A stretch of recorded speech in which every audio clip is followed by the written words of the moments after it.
What's up, you guys? It's Crocodile Cam. Time for the animal of the day. Let's get that drum roll going.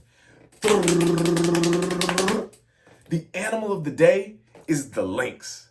And did you know that there's 4 different kinds of lynx? And you know what? I bet most of you don't know that one of these lynx is actually a lynx. Actually, you know what? Let's do it. Early quiz time right now. Let's go. You ready? Which of these animals is a kind of lynx? Is it A, caracals, B, bobcats, C, a Maine Coon cat, or D, the African golden cat? It's time to figure it out.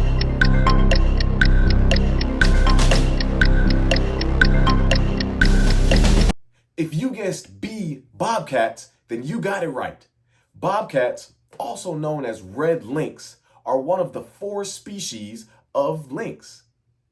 The other 3 species are the Iberian lynx, the Eurasian lynx, and the Canadian lynx. Now, you might have noticed that lynx have these tufts on the top of their ears. These can not only act as a form of communication, but they can act as extra whiskers that aren't on the front of the lynx's face and instead are on the top of the head. They can help determine the change of wind direction and even help them hear better. They also have very long legs and stocky bodies. This allows them to maneuver through the snow. Oh, and I couldn't forget, they have built-in snowshoes. Check this out. Isn't that amazing? And you'll notice, unlike most other cats, these lynx have pretty short tails. And why is that? This is because they're predominantly ambush predators. Well, they like to sneak up on their prey and catch it by surprise. They also aren't chasing prey through the trees, and a lot of their prey is a lot smaller, like rodents and rabbits. They're also operating on predominantly flat ground. So a long tail, which many other cats would use for balance, lynx, they just don't need it. So instead, they have that little nub. Isn't that so cute? This tail being so short also follows Allen's rule. What is Allen's rule? It's basically saying that animals in extremely cold environments tend to have shorter limbs and other extremities.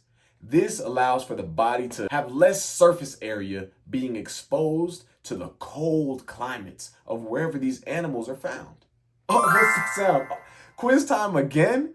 Let's do it, you guys. Which of these is another nickname for lynxes?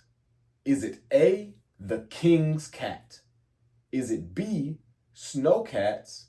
Is it C, silent assassins? Or is it D, the ghost of the forest? Figure it out.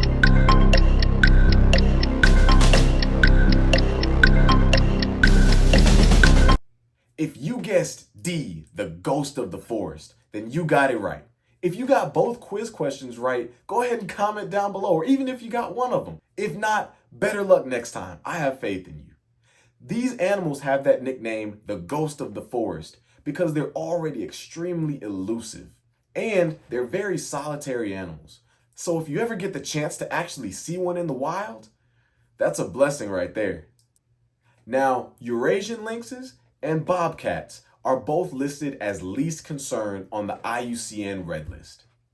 The Canadian lynx has become threatened in different areas, and the Iberian lynx has made a huge comeback from being the most critically endangered feline in the world to now being listed as vulnerable on the IUCN Red List. Now, why was the Iberian lynx suffering so much in the wild? In short, it's because of us.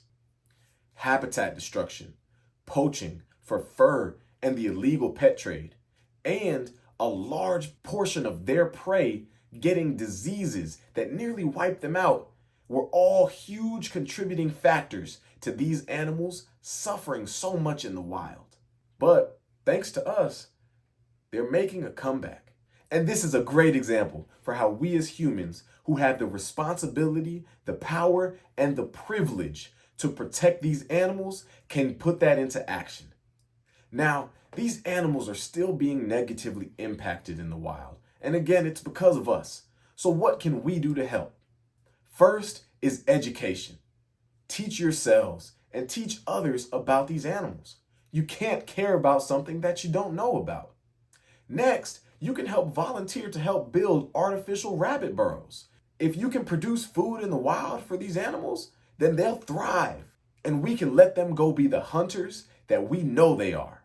You can also help by sharing videos like this. And if you can donate to conservation efforts. Lastly, and this is one that many people just don't think about, don't support the illegal pet trade. You actually can have a lynx as a pet in some areas, but you should never do this. Just because it's legal doesn't mean it's right. Supporting the illegal pet trade can lead to kittens being poached and stolen from their mothers, who are often killed in the wild, just so some people can have these animals as a pet. And this leads to those animals, one, being abused in captivity, and two, suffering even more in the wild because their numbers are dropping so rapidly. I really appreciate you guys tuning in for this video. I hope that you learned something new, and I hope that you enjoyed it. Thank you so much. Crocodile Cam out.